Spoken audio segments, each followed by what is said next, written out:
Belief makes man into man, indeed, it makes man into a king. Since this is so, man's basic duty is belief and supplication. Unbelief makes him into an extremely impotent beast. Out of thousands of proofs of this matter, the differences in the ways animals and man come into the world are a clear indication and decisive proof.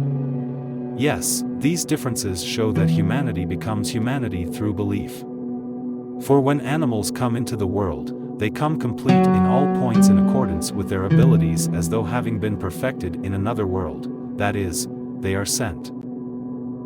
They learn all the conditions of their lives, their relationships with the universe, and the laws of life in either 2 hours or 2 days or 2 months, and become proficient in them.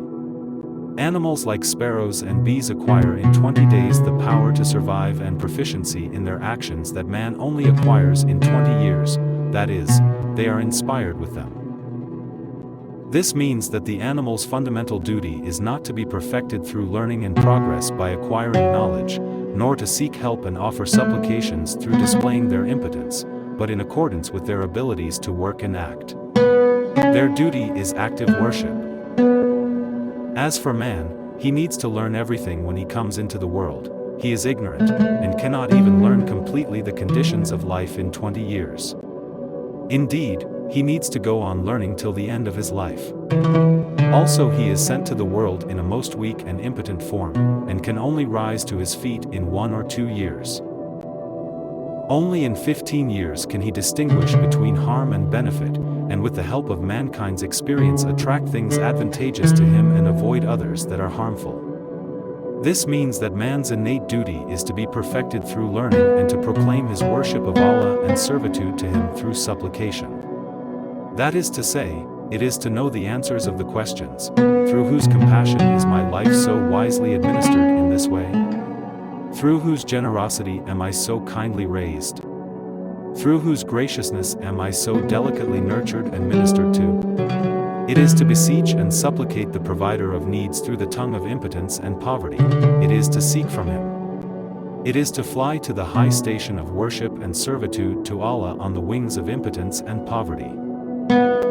This means that man came to this world to be perfected by means of knowledge and supplication. In regard to his nature and abilities, everything is tied to knowledge.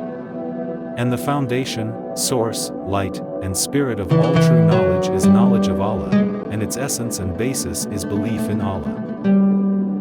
Furthermore, since man is subject to endless tribulations and afflicted with innumerable enemies despite his boundless impotence, and suffers from endless needs and has innumerable desires despite his boundless poverty, after belief, his fundamental innate duty is supplication, dua. As for supplication, it is the basis of worship of Allah and servitude to Him. In order to secure a desire or wish he cannot obtain, a child will either cry or ask for it, that is, he will supplicate through the tongue of his impotence either actively or verbally, and will be successful in securing it. In the same way, man is like a delicate, petted child in the world of living creatures. He has to either weep at the court of the most merciful and compassionate one through his weakness and impotence, or supplicate through his poverty and need, so that the things he wants may be made subject to him, or he may offer thanks for their being made so.